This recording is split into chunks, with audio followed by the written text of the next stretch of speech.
Olá, boa noite. Estão todos me ouvindo? Boa noite, gente. Eu sou a professora Jéssica de Boa Souza. noite. Muito boa noite, Yasmin. É um prazer estar aqui com vocês nessa nossa live inicial para a gente falar um pouquinho sobre o que é o PND, o que é essa prova, né? Mostrar como vai ser o nosso plano de curso. Quero inicialmente me apresentar, dizer que eu sou, se alguém aqui for filho da UES, dizer que eu sou filha da UES. Se alguém aí for filho da UES, por favor, se manifestem. Tem um amorzinho pela UES, cultivo um amor pela UES. É, Me formei já fazem, apesar da aparência de pouca idade, já fazem 15 anos, né? Sou professora de história também há 15 anos. Vocês sabem que nós, professores, assim que a gente entra na universidade, a gente já começa a dar aula, ou às vezes até antes, né? Então, eu estou nesse caminho. E um desafio e uma grande oportunidade de estar aqui com vocês nesse momento para ajudá-los a entrar nesse sonho, né? Porque é o sonho de todo professor, de todo profissional, ter estabilidade, né? Ter a nossa estabilidade financeira. Então, o PND, ele veio, eu costumo dizer para os meus alunos que o PND, ele veio como uma oportunidade, né? Esse 2025 ele veio como um desafio. Eu vou pedir até para quem está acompanhando a gente, não sei se é o Leonardo, se é a pessoa do TI, para compartilhar aquela tela da apresentação do nosso curso, porque eu não consegui FECLESC. Eu já fui muito na época da faculdade para os encontros na FECLESC, muito bom. Já dormi nas salas da FECLESC, que já dá. É, Pronto, muito obrigada. Então, assim, gente, o objetivo do IB Concurso é pegar na mão de vocês e soltar só no dia da aprovação, só quando o nome lá de vocês sair no diário oficial, tá? A prova está chegando, as nossas preparações elas já vão começar nesse mês de julho, tá? Teremos julho, agosto e setembro de preparação. As nossas preparações elas virão acompanhadas com as aulas online, com material teórico, com questões para vocês exercitarem. Pode passar, por favor. A nossa equipe de professores, meu grande amigo Bruno Marques, professor Gabriel Correia, professores que também estão comigo aí trilhando essa jornada. Então, inicialmente, eu quero começar dizendo que vocês podem confiar na equipe de professores do IB Concurso. Galera, estamos aqui para segurar a mão de vocês, somos professores, né? Somos todos professores, temos todos esse sonho de estabilidade. Então, o nosso objetivo é pegar na mão de vocês e soltar só no dia da aprovação, tudo bem? É uma equipe especializada, uma equipe de mestres que está muito bem preparado para te fazer alcançar esse objetivo. E aí, eu já vou te mostrar o nosso QR Code, né? Para vocês aderirem, com certeza vocês já viram o edital, né?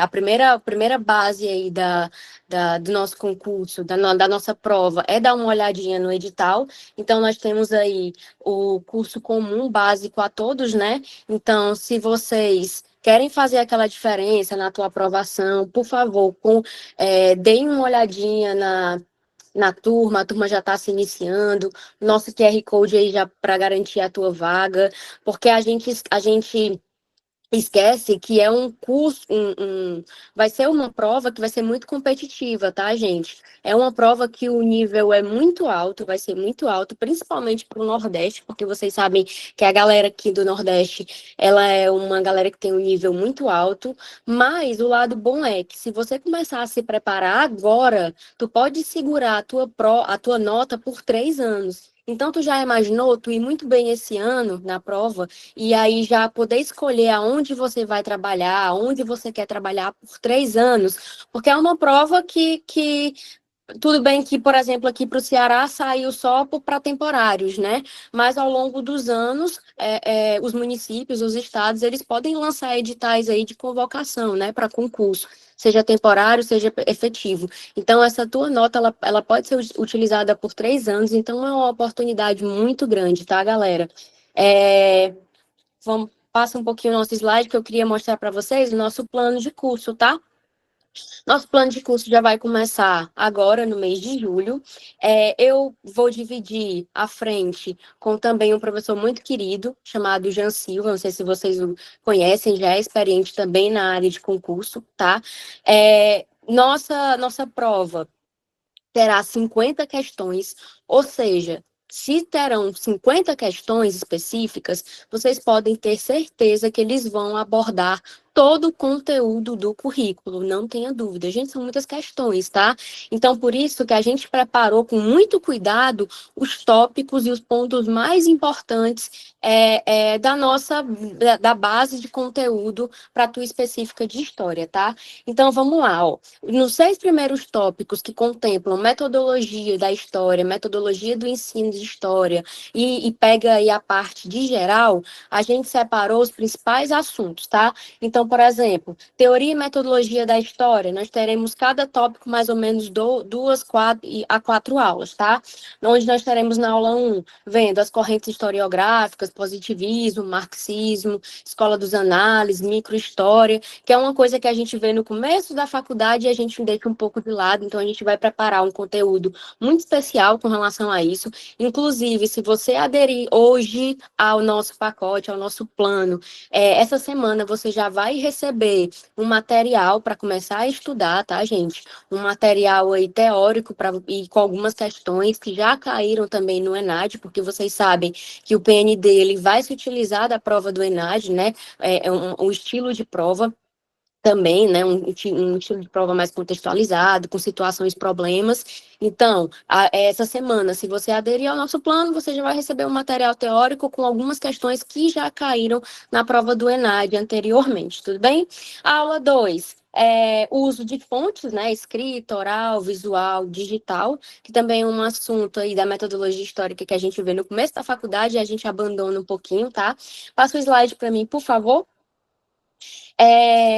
Aí teremos também, no nosso segundo tópico, teoria e metodologia do ensino da história, então fundamentos, né, do ensino da histórica, práticas pedagógicas, BNCC, projetos, temas que são acessíveis, como as questões elas são situação-problema, então é como a história ela pode ser aplicada em sala de aula, né, a metodologia da história ela pode ser aplicada em sala de aula, então tudo isso a gente vai ver ao longo dos nossos vídeos, das nossas aulas, tá? Aí começa o conteúdo básico de história, né? Nós teremos aí história antiga, que vai ser dividida em 2 aulas. Nós teremos aí a aula 5, aula 5 e 6, indo para o lado da antiguidade ocidental, então veremos as principais características políticas, econômicas, sociais de Grécia e Roma, né? Nesse tópico da aula 5 e 6, pode passar. E na próxima e nas aulas 7 e 8, e teremos também civilizações orientais, tá? Então, a gente vai ver os principais tópicos de fenícios, mesopotâmios, porque a possibilidade de cair é grande. Lembrem que são 50 questões específicas, então pode abarcar um mundo de temática de questão, tá, galera? Aula 7 e 8, nós teremos também, incluindo Idade Média, então a gente vai pegar as principais características da alta e baixa Idade Média, tá? Idade Moderna, que inclusive foi o tópico que eu separei para vocês terem uma noção de como vão ser as nossas aulas, foi o tópico que eu separei para a live de hoje, e é um assunto que contempla muita coisa. A gente está falando aí de formação dos estados nacionais, renascimento cultural, reforma protestante, revolução industrial, pega até a Revolução Francesa, né, que a Revolução Francesa aí é a transição da Idade Moderna para a contemporânea. Então, é um assunto que abarca muita coisa, e você pode ter certeza que isso aí é um tópico certo na tua prova de específica. Se você for analisar, gente, a prova do ENAD dos outros anos, né, de 2017, 2021, vocês vão ver que Revolução Francesa, formação dos Estados modernos, expansão marítima, sempre matar, tá? E é porque nem são tantas questões assim. Na verdade, a gente tá falando de 30 questões. Agora a gente tá falando de 50 questões que vão ser feitas, tá? Então, vocês podem ter certeza que idade moderna, por isso que eu separei em 3 tópicos, tá? Se vocês observarem aí, nós teremos aula 9 e 10, né? História moderna. 11 e 12, reformas religiosas e contra-reforma. A aula 12, Revolução Inglesa e Revolução Industrial. E aí a gente vai tentar abarcar também não só a primeira Revolução Industrial, mas os principais tópicos até a indústria 4.0, porque afinal pode cair, porque é um tema, lembrem que as questões da prova vão vir com situações problemas, então pode trazer também essa questão da atualidade no curricular, né? Pode passar. E aí nós teremos aula, pode passar, 13 e 14, ainda com idade moderna, eu separei um tópico aí maior para a idade moderna, porque eu acho que vai estar bastante presente na tua prova, tá? Aula 13, Revolução Americana, Iluminismo, aula 14, Revolução Francesa e Era Napoleônica, que está, se você for olhar as provas passadas do ENAD, sempre tem Revolução Francesa, seja falando sobre declaração de direito, eu até separei essas questões aqui para vocês, tá? A Declaração de Direito do Homem e do Cidadão, patrimônio histórico relacionado ao contexto francês, tá? A questão da... Cláudia, eu vou já mostrar o cronograma de aula, tá? As questões de cidadania. Então, isso vai estar muito presente nas tuas... pode ter certeza que vai estar muito presente na tua prova. E, por fim, idade contemporânea, história contemporânea, né? Aula 17, aula 15 e 16, crise de 29, sistema totalitário, principais tópicos aí. Aula 16, Primeira Guerra. Aula 17, Segunda Guerra Mundial. Botei aí separado, porque são muitos detalhes, a gente vai precisar de uma aula um pouquinho maior para esses 2 tópicos. Aula 18, Guerra Fria e Geopolítica, Mundo Bipolarizado. E aí o nosso cronograma de estudos vai até aí, e aí a partir do 7º tópico já entra em História do Brasil e entra em alguns outros pontos que quem vai tratar com vocês é o meu colega, professor Jean Silva, que vocês terão um encontro com ele, que eu já fiquei sabendo essa semana, vocês vão gostar muito dele, tá? Então, galera, como é que vai ser o nosso cronograma? O cronograma foi colocado aqui, no slide. Teremos simulados. Teremos simulados, teremos material teórico, teremos videoaulas. E aí, ó, como foi que eu separei o cronograma? Essa semana já vão sair materiais teóricos para vocês, tá? E toda semana vai sair 2 videoaulas, certo? Porque a ideia é a gente concluir o nosso cronograma em julho, agosto, até o final de setembro. Porque outubro vai ser só revisão geral, resolução de questão, porque a tua prova já vai acontecer. Então, o nosso cronograma, a ideia é que nosso cronograma seja cumprido julho, agosto, setembro. Em setembro, as aulas, as últimas aulas, elas são lançadas até o final de setembro, e aí outubro vai ser só revisão final, simulado e a preparação final para vocês, tá? O cronograma ficou organizado assim. Então, gente, não perde tempo. A prova de específica, eu sei que todo mundo aqui já é gabaritado na prova de específica, mas a tua prova de específica, ela tem que ser praticamente 100%, se não 100%. Ah, Jéssica, mas isso é um absurdo, tu tá exagerando muito.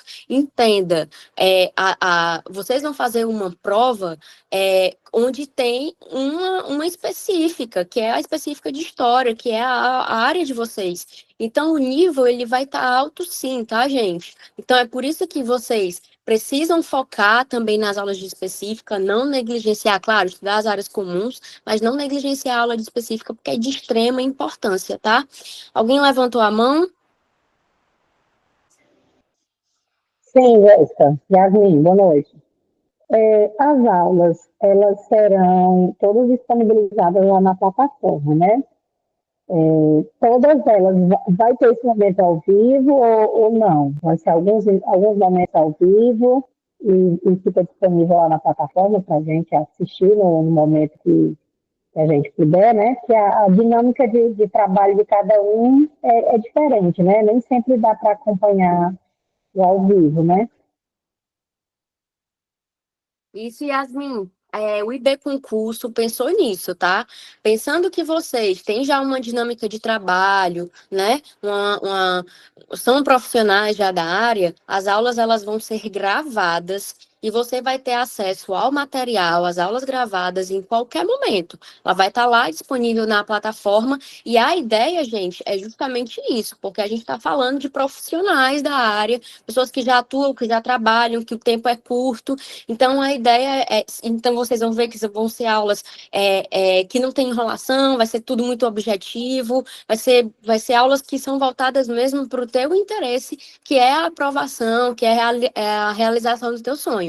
Então, elas vão estar disponíveis na plataforma, tá? Teremos um outro encontro lá no nosso momento de revisão, lá em outubro, também uma live ao vivo, mas as preparações, elas vão ser todas na plataforma, tá? Deixa eu abrir aqui as mensagens.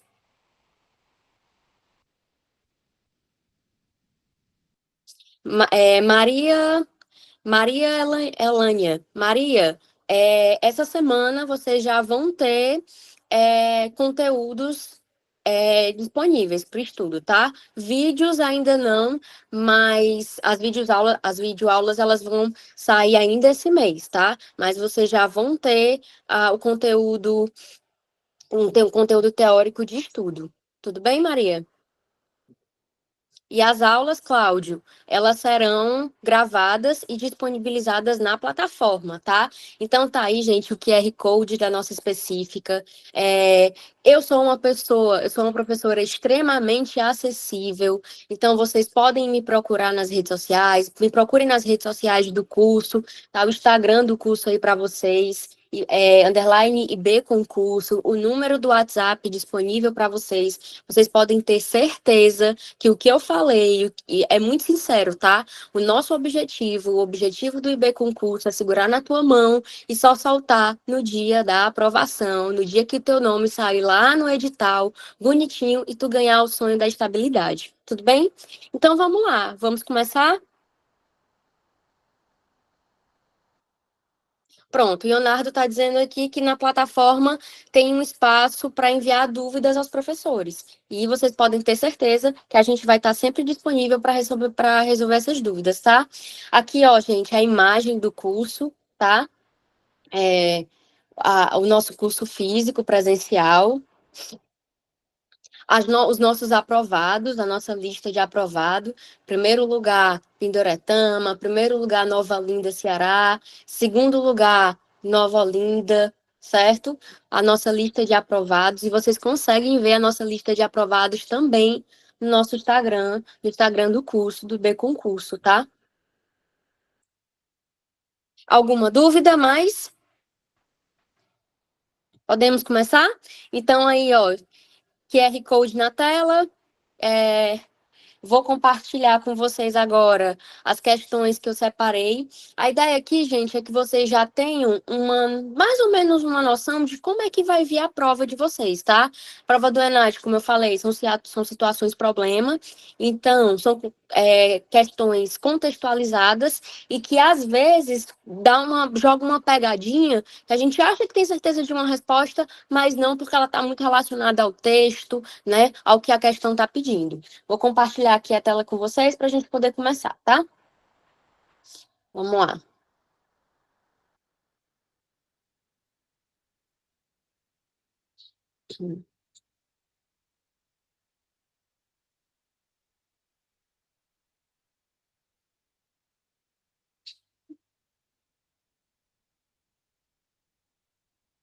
Ok, tá compartilhando? Todo mundo tá vendo? Qualquer dúvida, só sinalizar no chat que eu tô de olho aqui no que vocês estão falando, tá? Então vamos lá, vamos entender mais ou menos como é que funciona a prova. O que é situação problema? As questões, gente, elas são contextualizadas, tá? São questões temáticas, mas sempre contextualizadas. Sempre trazendo fontes históricas, algumas charges, tudo bem? Então vamos lá, vamos para a primeira questão. Essa questão, gente, fiz questão de colocar aí o ano da prova para depois vocês conferirem, tá? É na de 2021. Diz assim, ó.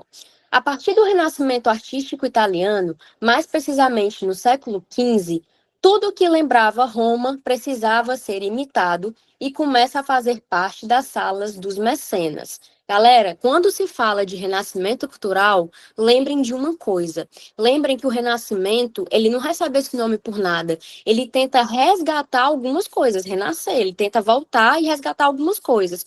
Qual é o período anterior ao Renascimento? Idade Média. Os renascentistas vão chamar de Idade das Trevas. Hoje a gente sabe que esse nome ele não é correto, é um nome em desuso, mas os renascentistas chamavam assim.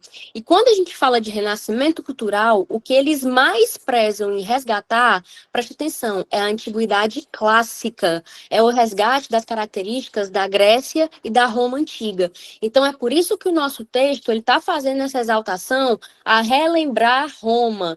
Roma precisa ser imitado, porque uma das principais características renascentistas, além da racionalidade, que vocês sabem muito bem que é uma característica renascentista, além do individualismo, do humanismo, do hedonismo, não se preocupem que todas essas características elas vão estar muito bem explicadas nas nossas videoaulas. Aqui vai ser uma dinâmica mais rápida, tá? Mas entendam, uma das principais características do renascimento cultural vai ser o resgate da antiguidade clássica, a Grécia e Roma Antiga, tá? Então, por isso que o texto está fazendo essa referência. E começa a fazer parte das salas dos mecenas. Jéssica, quem é o mecenato? Eram os financiadores das artes. Então, se tu pegar esse começo de texto, tu já começa a entender o que é que a questão está trazendo.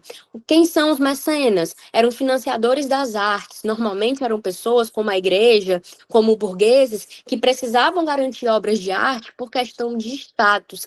Lembra que o período anterior, galera, é o período da Idade Média. Então, é um período onde a gente está falando de uma sociedade estamental, é o período onde a gente está falando de uma sociedade estratificada. Então, quando se iniciou a modernidade, algumas características medievais entraram, sim, para dentro da modernidade. A burguesia, por exemplo, que era aquele grupo social que surgiu com os burgos, eram os comerciantes, eles tinham dinheiro, mas eles não tinham o molho, que é o molho, Jéssica, é o status social. Eles tinham dinheiro, mas muitos burgueses, eles não tinham o status de serem nobres, de fazerem parte do clérigo, da igreja, é por isso que muitos acabavam comprando títulos de nobreza. Então, comprar obras de arte, financiar obras de arte, ou seja, ser mecena, significava ter status social. Se você for parar para pensar, gente, até os dias de hoje a galera fica comprando coisas, eu consigo citar vários nomes de artistas para vocês que compram um carro e botam um carro no meio de uma sala de estar para tirar foto para rede social, para quê? Para provar que tem status até os dias de hoje. Na antiguidade a gente chama isso como? De mecenas, os financiadores das artes. Então isso já faz a gente matar a questão, mas vamos continuar a leitura. Ao mesmo tempo em que os pintores mesclavam ideologia e mensagem política em seus quadros, as esculturas, os mosaicos, as moedas, objetos arqueológicos de uma maneira geral também estão presentes. Essa revolução do olhar, acompanhada pela expansão marítima, vocês estão entendendo que ele pega um contexto, ele está pegando a transição aí da Idade Média para a Idade Moderna. Lembrem que a modernidade, por isso que eu trouxe esse tópico para a nossa live inicial, é um contexto de diversas transformações. Gente, quando falamos de Idade Moderna, estamos falando de absolutismo, mudança política, estamos falando de mudanças econômicas, o que a gente chama de mercantilismo, estamos falando de mudança religiosa, um negocinho que vocês conhecem chamado Reforma Protestante, estamos falando de mudanças tecnológicas, mais à frente a Revolução Industrial, mais à frente século XVIII Iluminismo, junto com o Iluminismo, o mercantilismo vai ser substituído pelo liberalismo.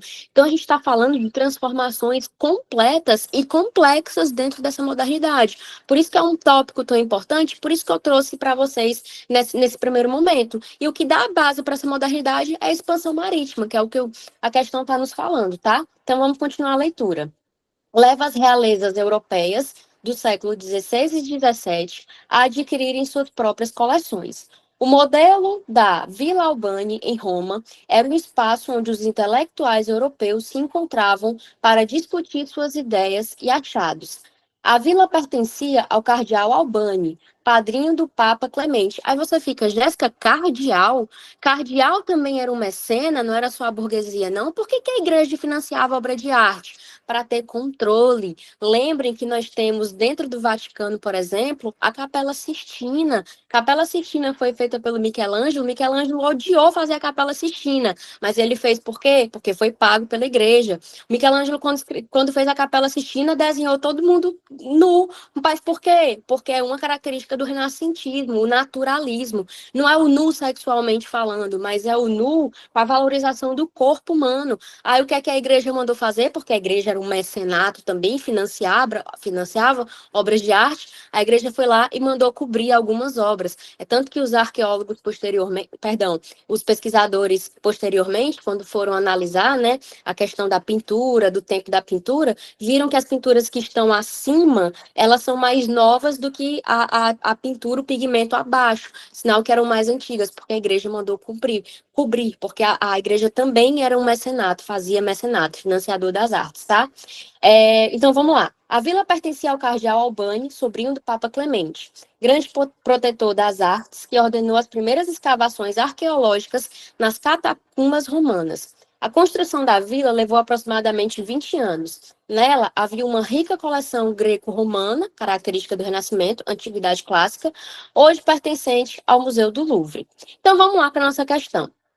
Considerando o texto apresentado e as reflexões do autor sobre a revolução do olhar e da emergência dos museus na Idade Moderna, assinale a alternativa correta. Vamos lá para os nossos itens.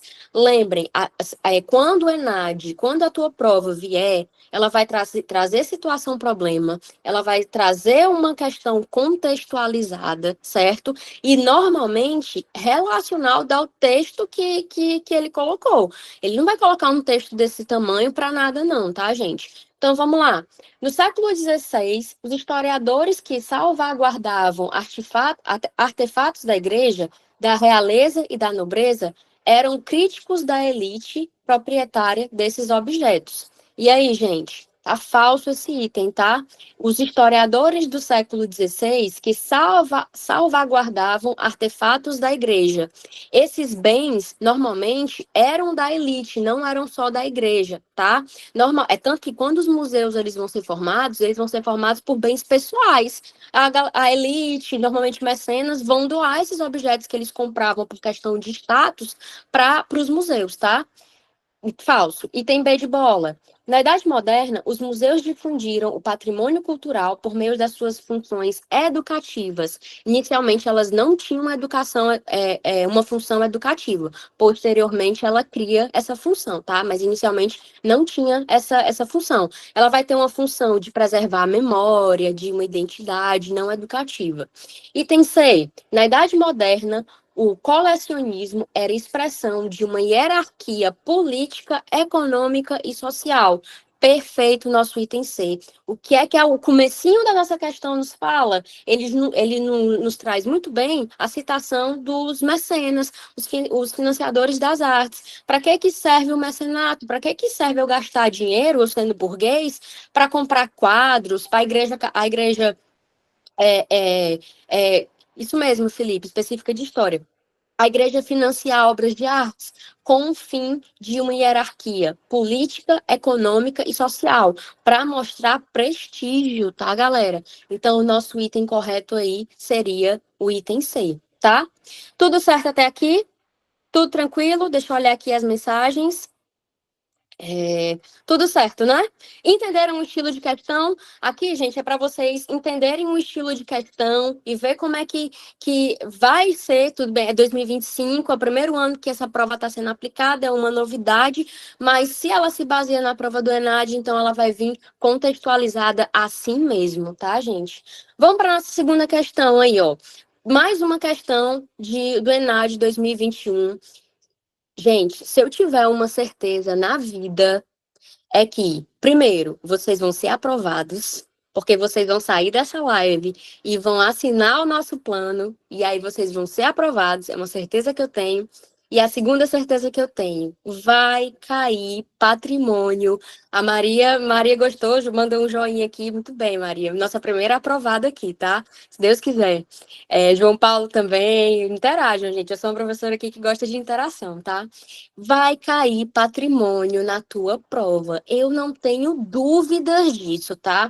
Patrimônio, gente, é um assunto que é muito recorrente em concursos públicos, tá? Quando fala-se da área de professor, na área de específica, é muito comum, porque é um assunto que sempre envolve questão de patrimônio, de memória, de formação de identidade. E lembrem, as provas elas vão vir, as suas questões elas vão vir trazendo situação problema, tá? Então é um assunto, é um tópico que dá para abordar de inúmeras formas. Por exemplo, antes da gente ler nossa questão, a questão, a tua prova, ela pode vir trazendo a situação problema, a questão do revisionismo histórico, e aí entra lá o nosso tópico 1, vai ser o nosso primeiro e nosso segundo tópico das nossas videoaulas que vão sair ainda esse mês, tá? É a questão do revisionismo histórico feito de forma ética, responsável, se utilizando de fontes históricas, ok. Jéssica, o que é o revisionismo histórico? É você resgatar a história e mudar algumas coisas, que isso acontece. Por exemplo, há um tempo atrás, na época que eu estudei, os bandeirantes eram vistos como heróis. Hoje, um professor de história chegar numa sala de aula e dizer que bandeirante é um herói é um absurdo, isso não existe. Porque o bandeirante caçava indígena, caçava, estuprava. Então, isso é um absurdo. É o revisionismo histórico, feito de forma ética, a partir de fontes históricas. Então, essa situação problema, ela pode vir também nas tuas provas relacionada ao tópico de patrimônio. Eu acho que é um assunto muito certo, tá? Inclusive, é uma das minhas apostas para a tua prova. Então, vamos lá, vamos ler essa questão, e ela está relacionada a uma questão de patrimônio, mas relacionada à Revolução Francesa, tá? Durante a Revolução Francesa, a ação do vandalismo revolucionário ameaçava os monumentos. Lembrem, outra coisa que pode vir na tua prova também, falando sobre essa situação problema. Lembrem que de 2019 para cá, a gente está vendo um movimento de derrubar estátuas. Vocês acompanham as notícias, vocês veem muito bem isso. Então, estátuas de bandeirantes estão sendo derrubadas, estátuas pelo mundo. O Leopoldo da Bélgica, aquele rei da Bélgica que colonizou o Congo, né, e que massacrou o Congo, um episódio chamado Holocausto Congolês.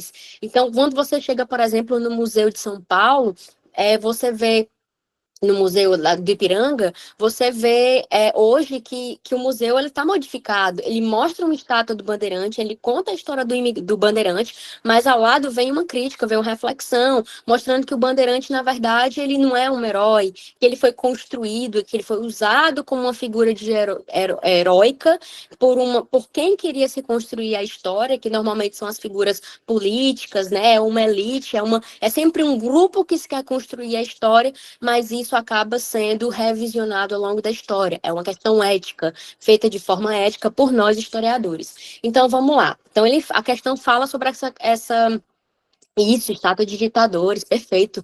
Então, a questão está falando sobre isso, sobre os monumentos, tá? Que eu acho que é certeiro na tua prova desse ano vai vir esse tipo de questão. Então, vamos lá. Motivadas em grande parte por essas mesmas ameaças, as primeiras ações de preservação ocorreram ainda durante esse período. Antes dessa época, já havia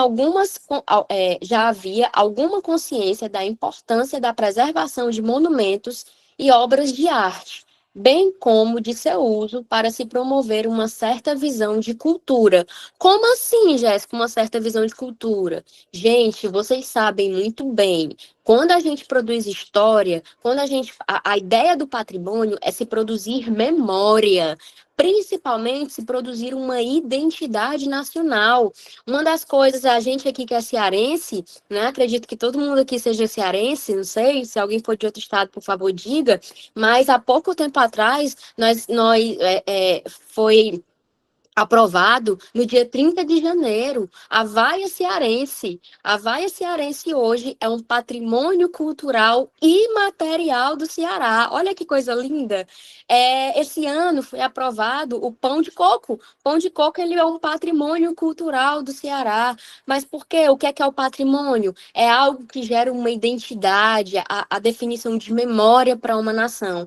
O problema, aí vamos para a situação problema, é que em alguns momentos essas ideias de patrimônio e memória, elas são forjadas, né? Espírito Santo, Wagner, então você não conhece a Vaia Cearense? Final da aula, quando não estiver gravando, eu vou mostrar para você a Vaia Cearense, porque eu não vou passar essa vergonha aqui ao vivo numa live, tá? Se alguém quiser me ajudar na Vaia Cearense, a gente lhe mostra como é a Vaia Cearense. E hoje é um patrimônio, tá? É um patrimônio cultural e material do Ceará. 30 de janeiro foi aprovado. Então, gente, mas infelizmente vocês sabem que quando a gente fala de memória, algumas vezes essa memória, ela é... Conhece, Wagner? Essa memória, ela é forjada, tá? Então, por exemplo, nós temos a figura do Tiradentes sendo usado como uma figura heróica, né? Mas que, na verdade, aquela imagem dele foi toda fake, toda forjada. Nós temos o nosso Grito de Ipiranga, que na verdade aquele quadro do Grito de Ipiranga nada mais é do que um plágio, copia, mas não faz igual, de um quadro do Napoleão Bonaparte, de uma das batalhas do Napoleão Bonaparte. Então a memória, ela é construída e tem a questão de por quem que ela vai ser construída, né? Essa é a ideia. Mas no final, ela sempre é para preservação de uma memória, de uma identidade, tá? Então, vamos para a nossa questão. Diz assim: sobre o patrimônio cultural na Idade Moderna, já que ele está falando sobre a Revolução Francesa, avalie as asserções a seguir e a relação proposta entre elas. Ó, gente, as questões do ENAD, elas vêm normalmente diferentes do que a gente costuma ver aí, né, que vocês estão acostumados a ensinar na sala de aula de vocês. Normalmente, quando vocês veem questões de item, é item 1, 2, certo ou errado e acabou, né? As questões do ENAD, elas vêm para você entender se uma questão justifica a outra. Não necessariamente todas vão vir desse jeito, né? Mas uma questão acaba... se um item justifica o outro. Deixa eu ver aqui o que vocês estão falando. Para nós historiadores, fazer uma construção da história. Perfeito, João Paulo, de forma ética, né? Utilizando fontes históricas. Não simplesmente dizer, como algumas pessoas falam, que o Holocausto nunca existiu. Fonte, vozes da minha cabeça, né? Isso não existe.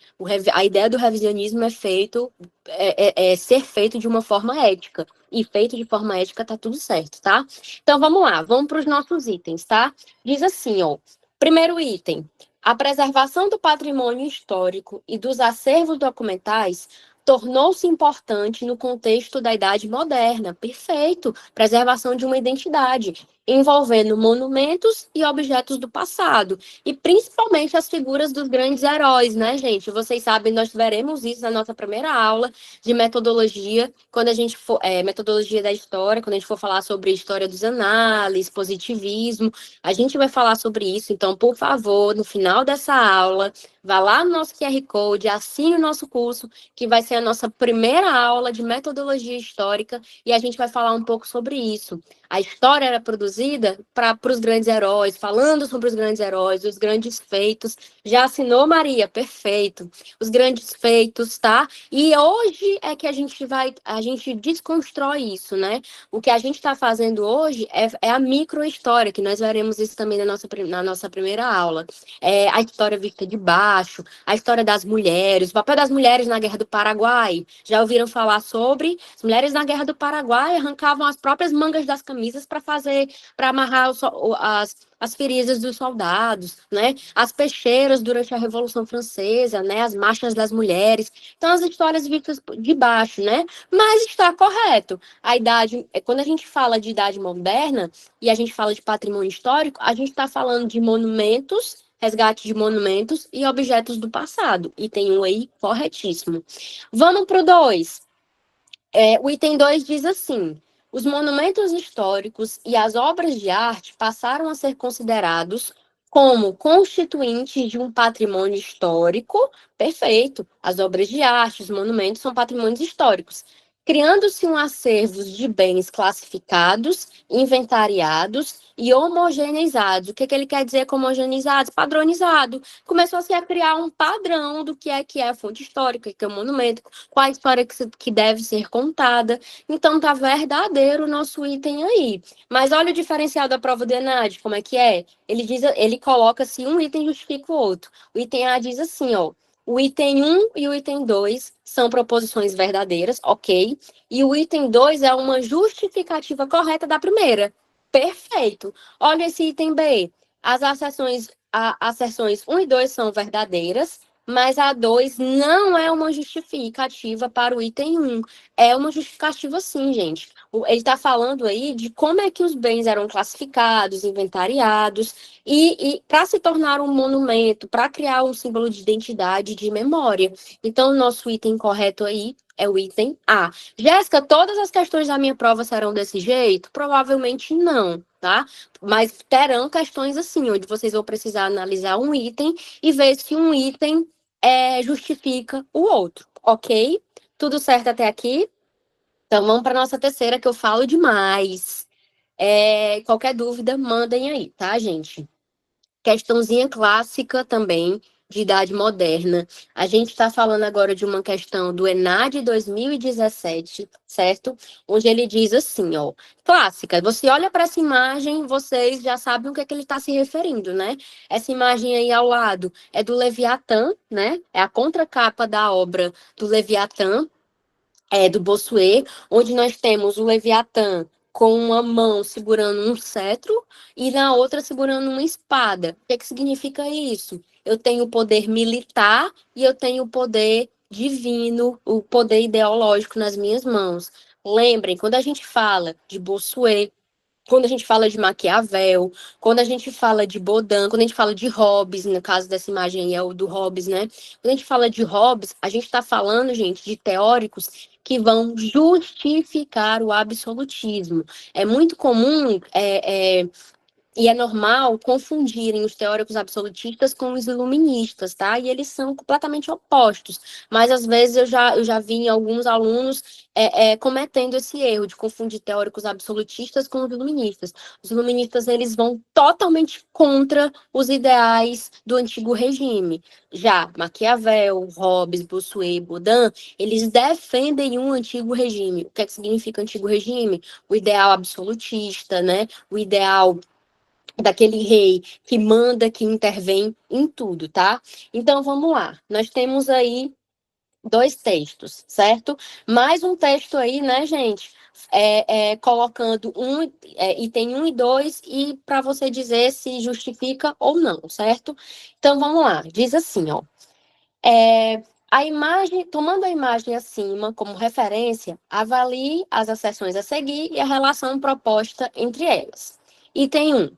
A imagem que ilustra a famosa obra Leviatã, de Hobbes, configura um programa visual de teoria política derivada do contexto histórico da Inglaterra do século XVII. Vamos lá, o que é que tem a ver, Jéssica? Um programa visual teórico político derivado do contexto histórico da Inglaterra do século XVII. Gente, lembrem que a Inglaterra, ela passou por um negócio chamado Revolução Inglesa, que inclusive faz referência até ao nosso segundo ponto aí. Foi a Revolução Inglesa. Se eu puder resumir a Revolução Inglesa numa frase aqui, seria o rei querendo ser absolutista e o parlamento dizendo, não, senhor, você não vai ser absolutista, não, você vai ser controlado. Até porque naquele momento, na formação dos estados nacionais, a gente vai ter as figuras reais emergindo como absolutistas, como aqueles sujeitos que entram em guerra, saem de guerra, estabelecem imposto e faz o que eles quiserem, tá? E aí, no contexto da Revolução Inglesa, a gente vai ver esse parlamento querendo limitar o poder desse rei.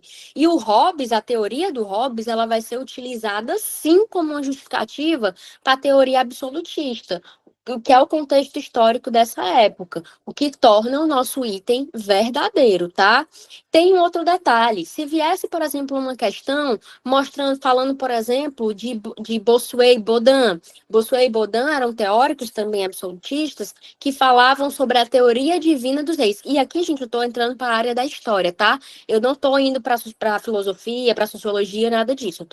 A nossa específica, ela é história, então não vou enveredar em outras áreas, não, ok? Para não confundir, para não, né, também entrar em outras áreas. Mas quando a gente fala de outros teóricos, como Bossuet e o Baudin, eles falam da teoria divina dos reis. O que é a teoria divina dos reis? É que aquele sujeito ele está na Terra por Deus, porque Deus colocou aquele sujeito na Terra para governar todo mundo.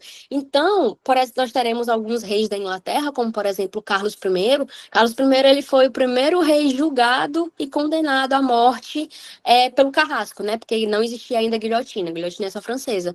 E o Carlos I, quando ele foi se encaminhando para a morte, os relatos históricos contam que a galera queria tocar no rei, tocar nas vestes, no cabelo do rei.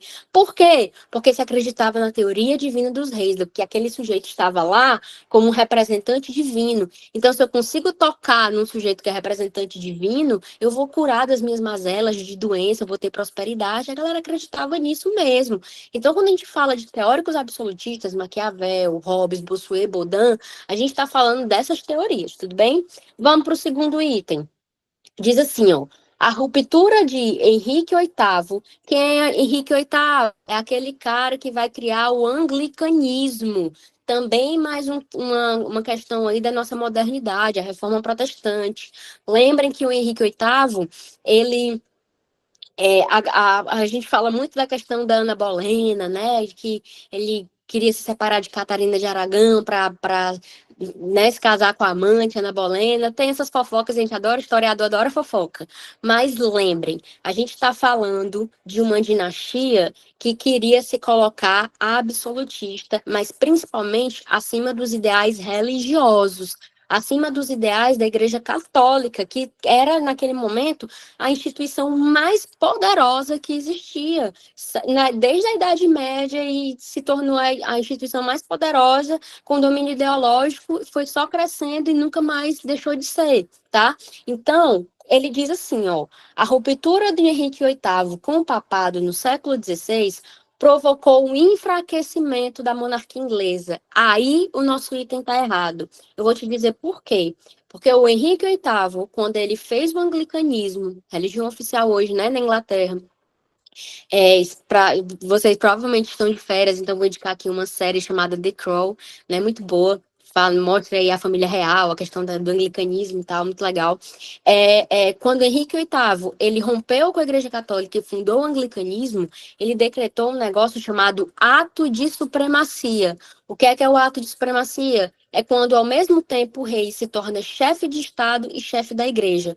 Gente, ele se tornou chefe de Estado e chefe da igreja. Então, de forma alguma, a gente vai ter aí um enfraquecimento da monarquia inglesa, tá? Então, nesse primeiro momento, a gente vai ter ele sendo chefe de Estado, chefe da igreja.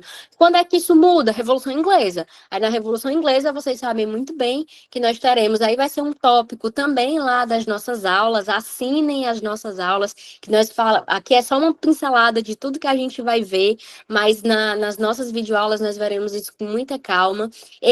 O ato de supremacia, ele acaba com a assinatura de um documento chamado Bill of Rights, um documento que existe, que é tão importante, que quando Hitler tentou invadir a Inglaterra na Segunda Guerra Mundial, esse documento ele foi guardado a sete chaves. O Churchill, que era o primeiro-ministro na época, mandou esconder algumas coisas. A questão do patrimônio histórico aí que a gente estava falando na questão anterior. Mandou esconder os ponteiros do Big Ben, mandou esconder o Bill of Rights. Por quê? Porque o Bill of Rights é o documento que tornou a Inglaterra uma monarquia parlamentar. O rei reina, mas o rei não governa. Quem governa é o primeiro-ministro, tá? A função do rei ali é só exército, né, conselho, o primeiro-ministro ele sempre vai lá dizer o que está acontecendo, mas ele não governa, quem governa é o primeiro-ministro. Quando é que o ato de supremacia, então, acaba, que foi feito pelo Henrique VIII?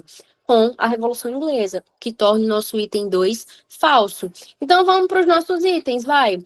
Nós temos aí o item 1 como verdadeiro, o item 2 como falso. Então, seria o que aí? A asserção, as asserções 1 e 2 são verdadeiras? Não, cancela o item A. A e B cancela, né? Vamos para o C. A asserção 1 é uma proposição verdadeira e a 2 é uma proposição falsa. Perfeito aí o nosso item correto sendo o C. Item D, 1 é uma proposição falsa, não. E o E diz que 1 e 2 são falsos, não. Nosso item correto aí, nosso item C. Tudo certo até aqui, gente? Tudo tranquilo? Deixa eu ver se tem alguma mensagem. Interajam comigo, assinem nosso curso. Falta 10 minutinhos, eu falo muito. Vamos fazer mais uma, tá? ENAD 2017. Vocês estão percebendo que as provas, as questões, elas são sempre muito bem contextualizadas? É possível, sim, que venham questões mais objetivas, tá? Isso aí a gente não está excluindo. Mas as questões objetivas, elas são mais fáceis, teoricamente, mais fáceis de responder do que questões que envolvem aí uma interpretação de um texto, né? Que por isso que eu me preocupei de trazer esse tipo de questão para vocês hoje, que já caiu no ENAD, tá? Então, por exemplo, essa 4 aí é uma questão do ENAD 2017. Mais uma vez, França. Mais uma vez, Revolução Francesa, tá? Então, quando eu falei para vocês que vai cair Revolução Francesa, seja envolvendo patrimônio, seja envolvendo contexto, é certo que vai cair. Então, vamos lá. Diz assim, ó. País da Declaração dos Direitos do Homem e do Cidadão. Jéssica, o que é isso? Falou de Declaração de Direito do Homem e do Cidadão, você sempre, presta atenção no que eu estou dizendo, sempre vai lembrar dos ideais iluministas, certo? Lembra que eu falei para vocês dos iluministas, para vocês não confundirem com o absolutismo? Quando a gente fala de iluminismo, a gente está falando de quem? Locke, o ideal de propriedade, de liberdade, né? A gente está falando de Montesquieu, tripartição de poderes, Voltaire, Rousseau, a gente está falando desses caras. E a gente está falando do que é o ideal da Revolução Francesa, igualdade, fraternidade, liberdade. Qual é o problema? E aí, já para a gente matar a questão, a Declaração de Direito do Homem e do Cidadão, ela foi feita exatamente no ano da Revolução. A queda da Bastilha, 1789, lindo. Mas ela é literal, é realmente do homem e do cidadão. As mulheres, gente, elas... Aí é a questão da microhistória. Lembra que eu falei para vocês? Que agora estão vindo, a história está vindo... que bom, né? Trazendo a visão das mulheres, da população vista de baixo. As mulheres, elas foram deixadas de lado quando se falou sobre direito de voto. Elas eram, sim, consideradas cidadãs, mas elas não eram cidadãs ativas. Elas eram cidadãs passivas. Elas tinham alguns direitos, inclusive tinham até o mesmo direito a divórcio do que os homens durante a Revolução Francesa. Mas direito de voto as mulheres não tiveram. Tivemos uma mulher na Revolução Francesa chamada Olympe de Gouges, que essa mulher, ela em 1791, fez no mesmo ano, pouco tempo, mesmo ano da primeira Constituição da França, né? A primeira Constituição sai em 91. Ela fez um documento chamado A Declaração de Direito da Mulher e da Cidadã. Olha a ousadia dela. Quer dizer que as mulheres não têm direito de voto no governo francês, da burguesia. Então tá bom, eu vou fazer uma declaração de direito da mulher e da cidadã. E por isso, no governo dos jacobinos, ela foi guilhotinada, porque ela foi considerada ousada demais por ter feito essa declaração de direito da mulher e da cidadã. E ela foi colocada num púlpito, e na hora que ela foi colocada num púlpito, ela disse, quer dizer então que a mulher, ela não tem direito de voto, mas ela tem direito de ser guilhotinada, que nem os homens são guilhotinados, então fiquem à vontade, podem me guilhotinar. E aí é isso que a questão está trazendo, a questão do papel feminino aí, tá? Vamos lá, diz assim, ó, continuando. A França é, de fato, o penúltimo país do continente a ter concedido o direito de voto às mulheres, em 1944, quando, além dela, só faltava a Grécia para dar esse passo. É, de fato, paradoxal. É preciso voltar a Thiers, o organizador do sufrágio, em 1789, o ano da Revolução, tá? 89, que distinguia entre cidadãos passivos e ativos. Cidadão era dividido entre passivo e ativo. Todos têm direito à proteção de sua pessoa, de sua propriedade, de sua liberdade. Todo mundo concorda aí que isso é um princípio iluminista, né, gente? É a propriedade, a liberdade, a proteção, mas nem todos têm direito a tomar parte ativa na formação dos poderes públicos. Nem todos são cidadãos ativos. O que é que ele está dizendo? Todo mundo tem direito a alguns princípios iluministas, propriedade, liberdade, de defesa, lindo. Mas nem todo mundo tem direito a voto, nem todo mundo é cidadão ativo. Alguns são cidadãos passivos. As mulheres, aí ele dá o exemplo das mulheres. As mulheres, pelo menos no estado atual, as crianças, os estrangeiros, aqueles que em nada contribuem para a sustentação do estabelecimento público, não devem. Deixa eu ver aqui.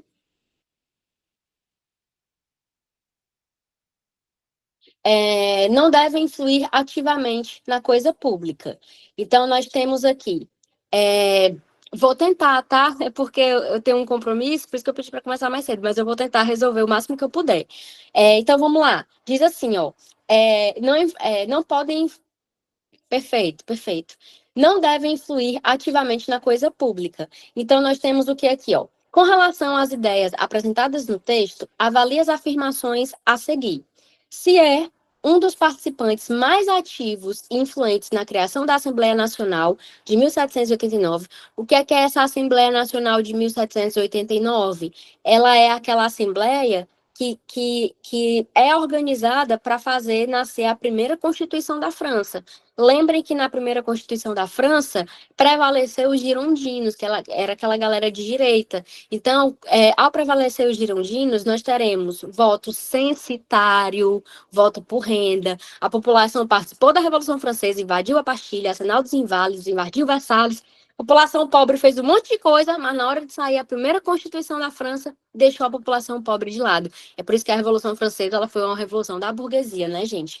Então, ele participou da Assembleia Nacional, infringiu princípios básicos do iluminismo ao organizar o sistema do sufrágio francês, quando ele excluiu a população feminina. Perfeito aí. Então, nós temos aí o nosso item 1 como verdadeiro. A gente já exclui aí o A e o B, né? Vamos lá para o nosso segundo.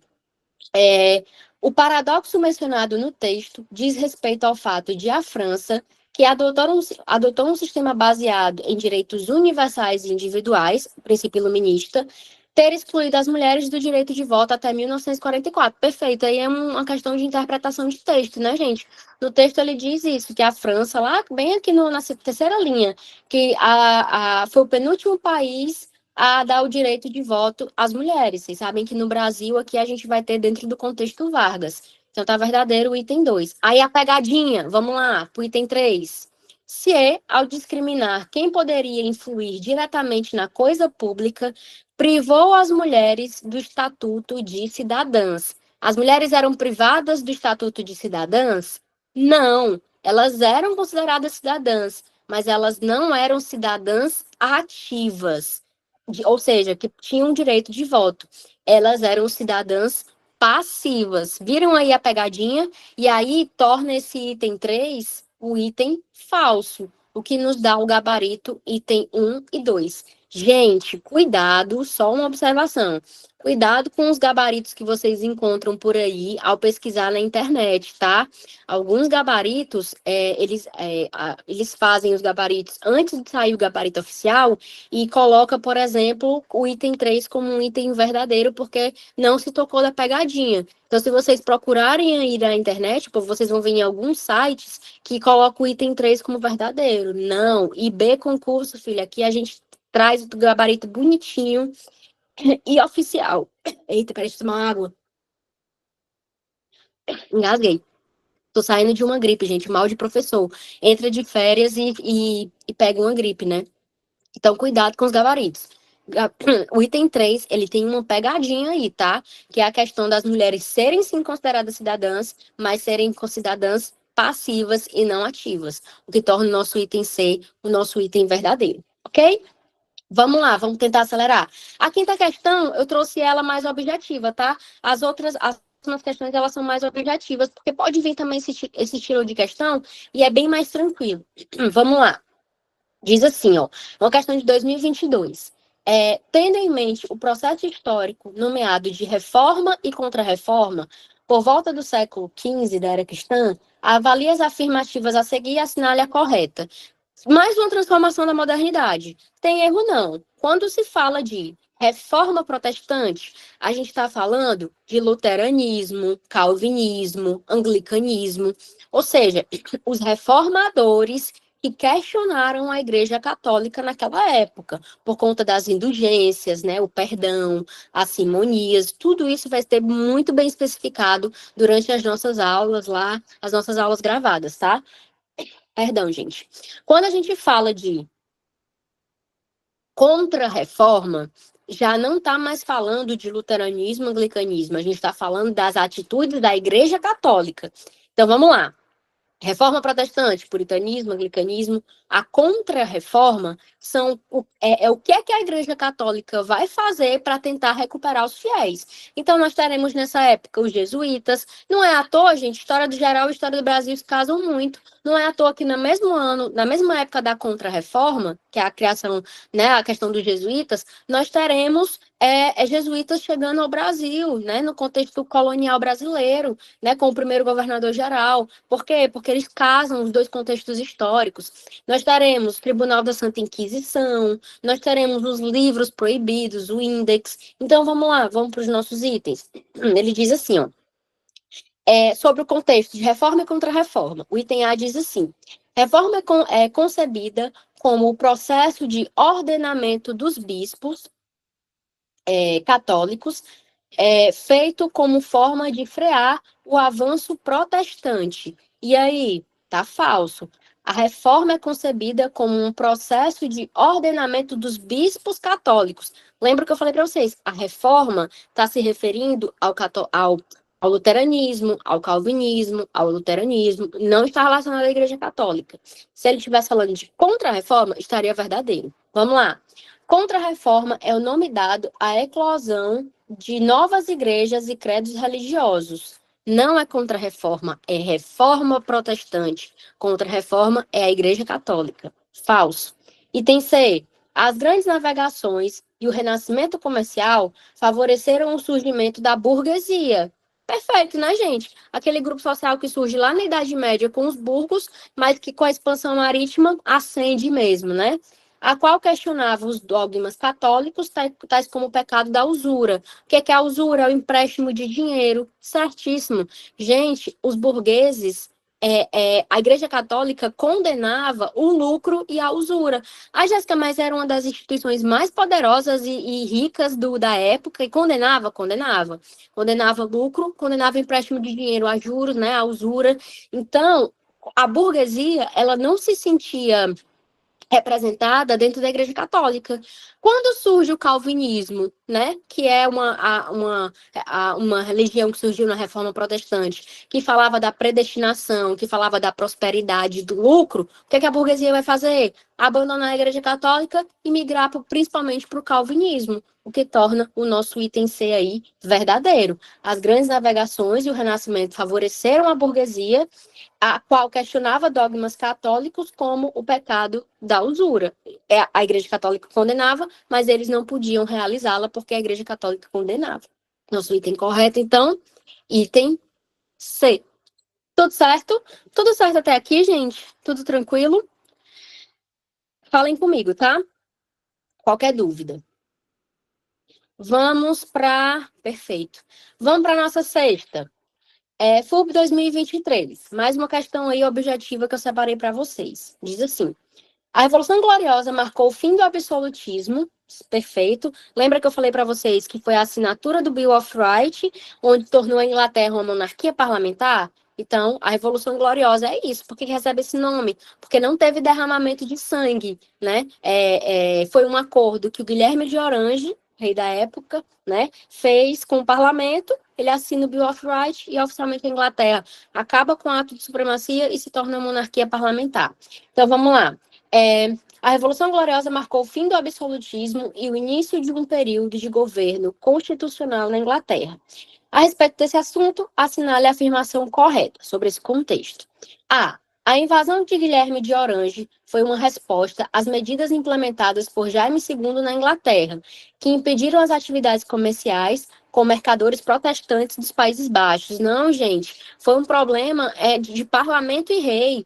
O Jaime II, ele queria ser absolutista, queria fazer com que a Inglaterra fosse católica, obrigatoriamente católica, e lembra que o anglicanismo já estava em prática dentro da Inglaterra, mas o Jaime II queria que a Inglaterra fosse, até porque, gente, ele era filho de um rei, daquele rei que eu falei para vocês, que foi o primeiro rei executado da história. Então, antes do Carlos I ser morto, ele tinha 2 filhos, ele manda os 2 filhos para a França, que foi o Carlos II e Jaime II. E aí os meninos cresceram na França. O que é a França? Católica absolutista. Quando o Jaime II foi assumir o trono na Inglaterra, o que é que ele queria ser? Católico absolutista. Então o parlamento não permitiu isso. Então, na verdade, foi a Revolução Gloriosa foi essa confusão, tá? Entre o parlamento e o rei, o parlamento querendo assumir o anglicanismo, o rei querendo assumir o catolicismo. O que eu já entreguei a resposta, mas vamos ler o resto, vai. Diz assim: conflito entre as dinastias Stuart e Tudor. Que dinastias são essas? A dinastia Tudor é o do Henrique VIII, é o que criou o anglicanismo, lá da Ana Bolena e tal. E a dinastia Stuart é a dinastia. O que é uma dinastia? É uma família que assume o trono durante muito tempo. O Henrique VIII não deixou filhos, vocês sabem muito bem aí da fofoca histórica, né? Ele não deixa filhos, não deixando descendentes que ele deixou morreu e tal.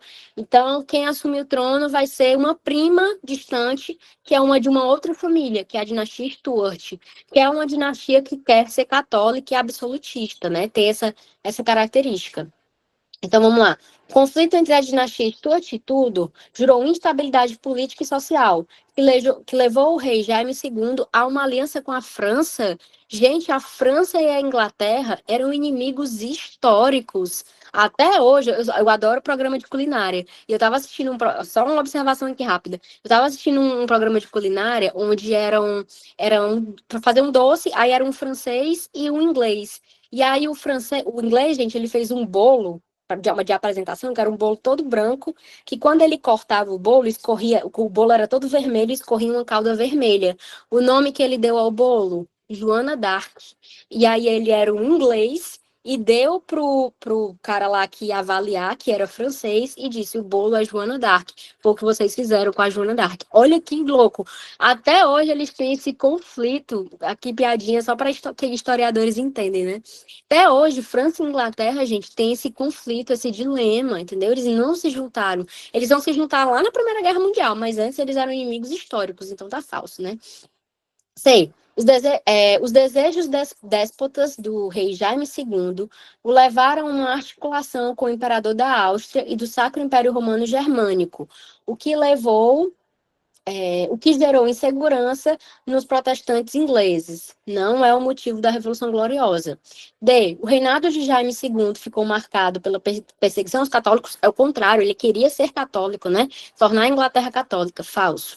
E a política religiosa estabelecida por Jaime II gerou insegurança por ameaçar o poder protestante, anglicanismo, e representar um possível estabelecimento do catolicismo na Inglaterra. Comecei essa questão já falando sobre isso. O Jaime II queria ser absolutista e queria fazer a Inglaterra católica, né? Porque ele cresceu numa França católica absolutista, então ele queria fazer isso dentro da Inglaterra. Mas acabou que aconteceu a Revolução Gloriosa. Então, nós temos aí como item correto, nosso item ok? Vamos lá para a sétima questão. Sétima questão é contextualizada, tá? É do ENAD 2014. Mais uma questão de reforma protestante. As reformas religiosas são protestantes e católicas e interagem de tal modo que não se compreendem as suas consequências se não levarmos em conta as relações que vão se verificando ao longo do século XVI. Nesse sentido, a reação protestante ativa e antecipa mudanças que a Igreja Católica já vinha considerando. Da mesma forma, nem toda... presta atenção nesse trecho. nem todas as reformas protestantes tiveram um sentido capitalista. Gente, a reforma protestante aconteceu por sentidos diversos. Descontentamento de reis, porque achava que a Igreja Católica estava muito forte. Nós teremos, de fato, a questão das indulgências, que era a venda do perdão. Então, alguns reformadores questionavam essa venda do perdão, porque era literalmente algo que a igreja lucrava muito com relação a isso. Venda de simonias, a construção da Basílica de São Pedro, que hoje a galera faz fila para poder visitar a Basílica, foi um questionamento na época, porque a Igreja Católica pedia dinheiro, indulgências, para construir a Basílica de São Pedro, e os reformadores na época diziam, mas a Igreja Católica é uma instituição extremamente rica, mais rica do mundo, e precisa de dinheiro para construir uma basílica. Então foram diversos questionamentos que envolve política, economia, não só a questão capitalista, tá? É isso que a questão está dizendo. Também a reforma católica não implicava em retorno à Idade Média, e tanto católicos quanto protestantes reformistas perseguiram bruxas e bruxos. Então vamos lá. O fenômeno mencionado no texto acima, conhecido como reformas religiosas, representou uma nova configuração no contexto político e religioso da Europa Ocidental do século XVI.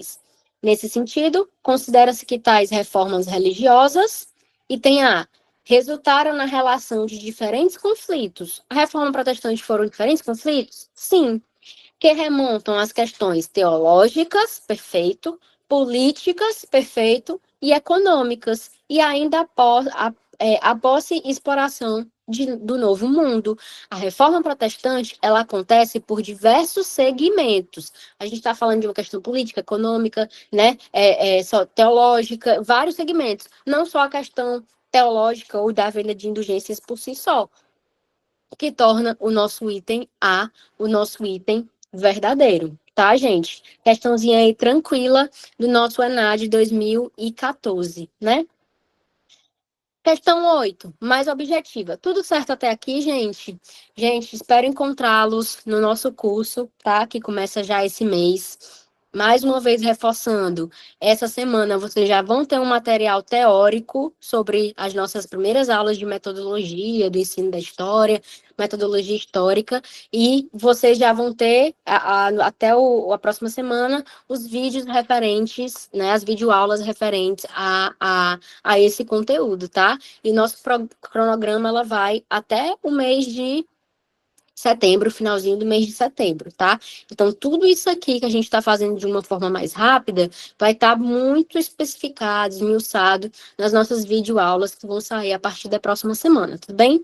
Então, vamos para a nossa questão 8, que ela é mais objetiva. Diz assim, expansão marítima, ou seja, a gente já está falando aí do comecinho da Idade Moderna, né? Contexto mercantilista, de busca de metal precioso, de especiarias.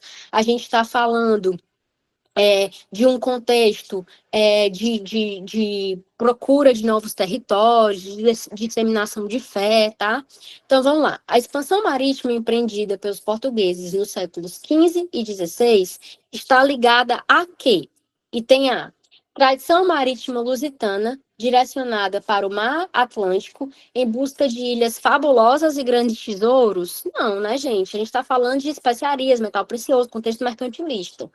Também, aos interesses mercantis. Opa, pode ser. Voltados para as especiarias do Oriente, responsáveis pelo desinteresse na exploração do ouro e do marfim africano. Não, gente, contexto da expansão marítima, o continente africano ele vai começar a ser desbravado, tá? O pessoal não sabia o que tinha ainda lá dentro do continente africano, não. Na expansão marítima é que vai começar a fazer o périplo africano. Falso. Há diversas causalidades que, aliada aos conhecimentos geográficos muçulmanos, permitiram avançar sempre para o sul e assim atingir as Índias, périplo africano, contorno do continente africano para chegar até o Oriente. Falso. Entender? Ao caráter sistemático que possuiu a empresa mercantil. Quando a gente fala de grandes navegações, a gente está falando de mercantilismo. Explorando o litoral africano, perfeito, périplo africano, mas sempre em busca de passagem para as Índias. Por quê? Porque lá estavam as especiarias, cravo, canela, gengibre, açafrão, as especiarias que vão ser extremamente lucrativas e que quem tinha controle eram só os árabes e os italianos pelo mar Mediterrâneo.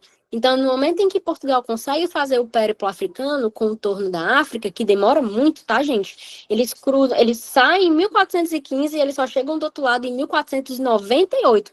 Aí você fica, Jéssica, que diabo de GPS ruim é esse? Não, mas é porque eles começaram a fazer a exploração do continente africano à medida que eles iam contornando o continente, tá?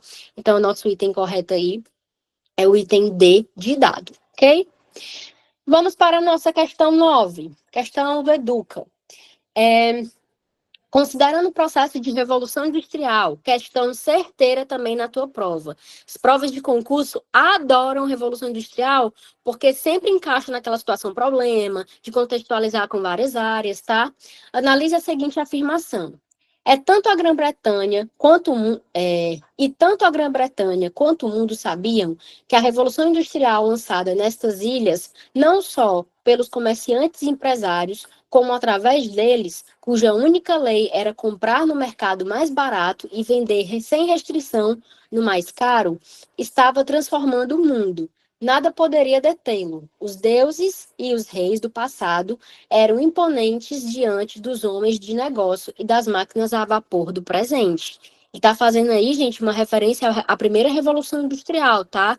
Vocês sabem que ao longo da história nós passamos por várias revoluções. As revoluções, elas seguem os séculos, inclusive.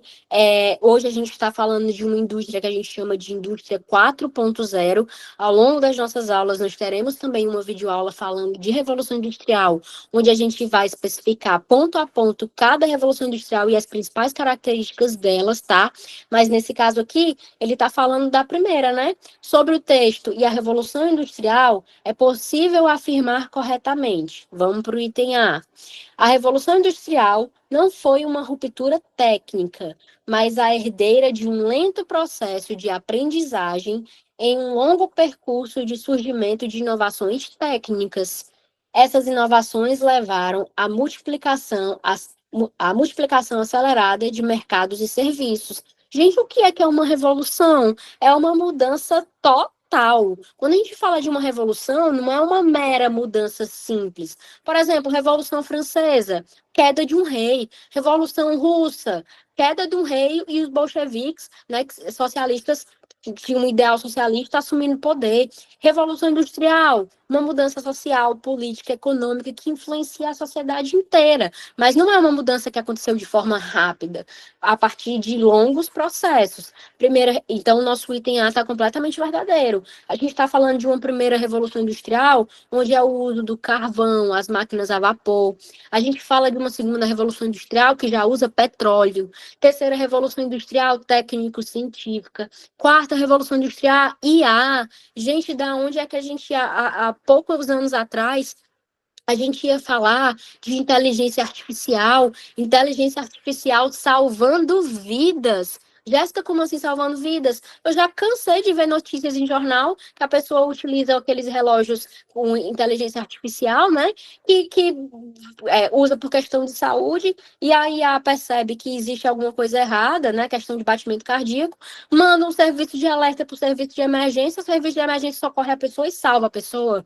É o IA tomando decisão, quarta revolução industrial. Então, é uma mudança de mercados e serviços, o que torna, e que não foi um processo rápido, né? Foi um processo de grandes mudanças e avanços tecnológicos, que torna o nosso item A já o nosso item verdadeiro, tá? Vamos para nossa última questão. Eu trouxe uma questão aí diferente, de colunas, tá? Tudo certo até aqui, gente? Tudo tranquilo? Falem comigo, estou falando há 1 hora sozinha. Tá tudo certo? Interajam aí comigo, por favor. João Paulo, Maria, perfeito. Maria da Paz, Cláudio, perfeito. Vamos lá, então, vamos encerrar. Questão 10, uma questãozinha de Detinho Nascimento. Pode falar.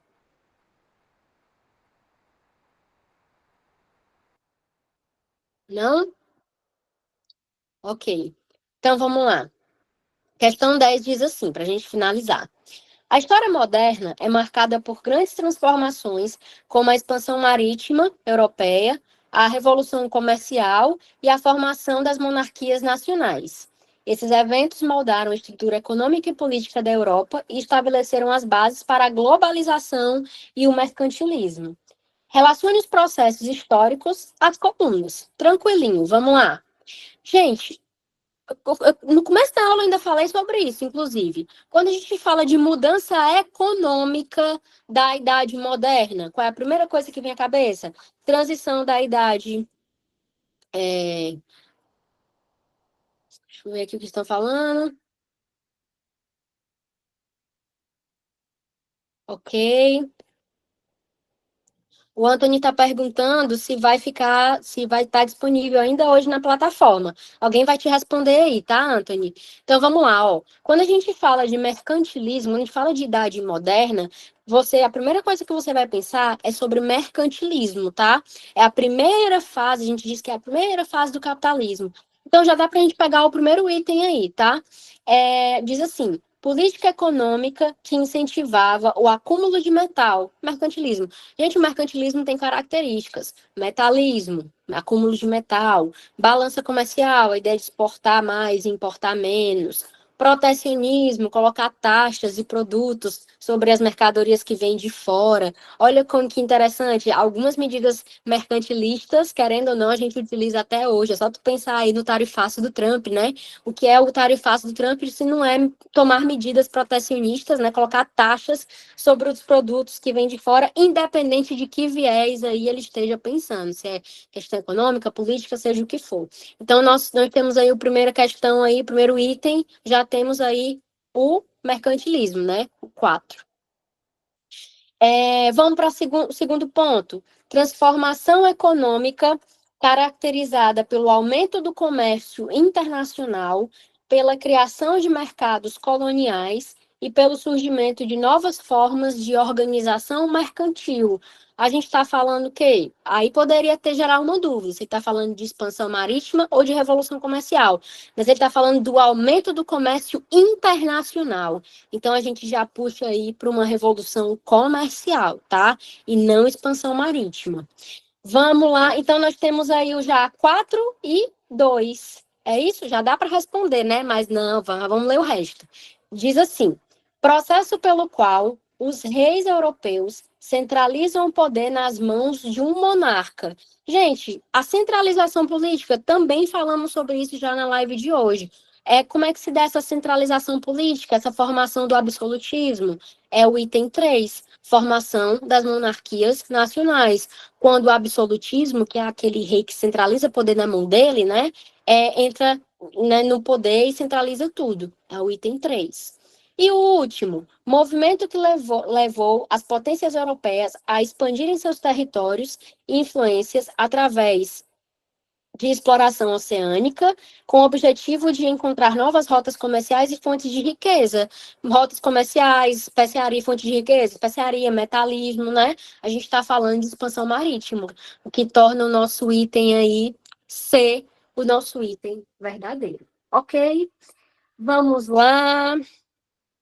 Gente, temos algumas dúvidas. Alguém levantou a mão. Vamos só conferir. Maria levantou a mão. Oi, Maria. Professora, boa noite, parabéns pela excelente explicação, adorei a aula, assim como os meus colegas, né? Tenho certeza que todos amaram.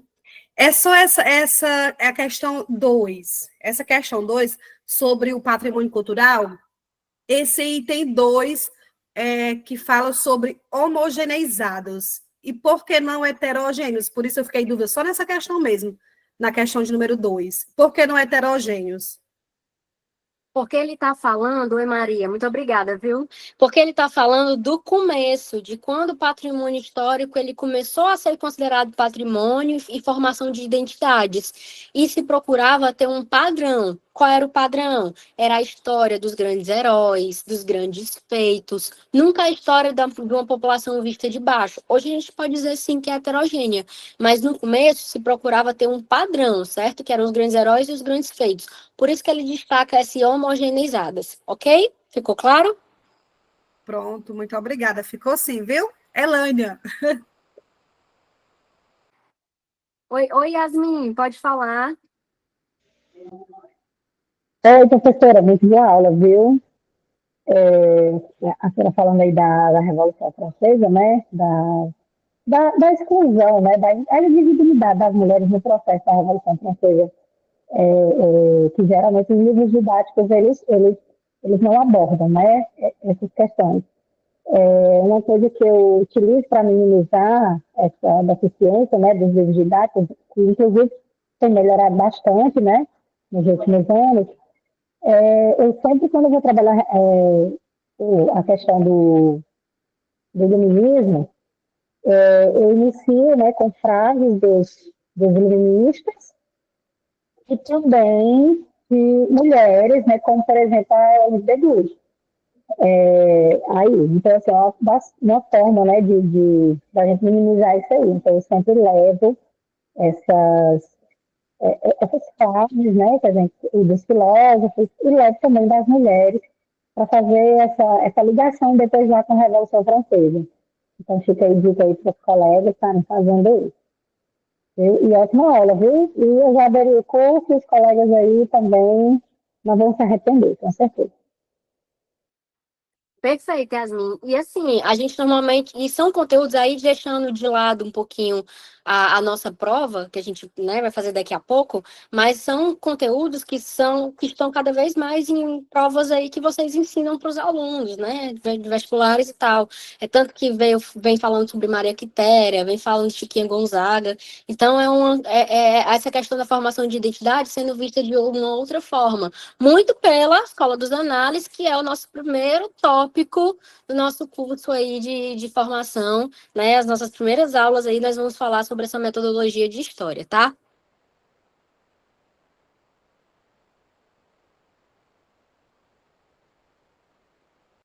Temos mais alguma dúvida? Tudo certo até aqui? Gente, ó, quero agradecer a atenção de vocês, tá? Nos veremos aí agora em formas de vídeo, né? Tudo que a gente abordou hoje vai ser muito bem esmiuçado nas nossas videoaulas e daqui a pouco, lá para o final do curso, nós teremos aí uma outra live e a gente se encontra e eu espero encontrá-los, né? Encontrar vocês nessa nossa próxima live aí de encerramento e desejando sempre o melhor e que vocês alcancem aí o sonho, que é a estabilidade que todo mundo deseja, tá? Então, um abraço, foi um prazer estar com vocês e até as nossas videoaulas.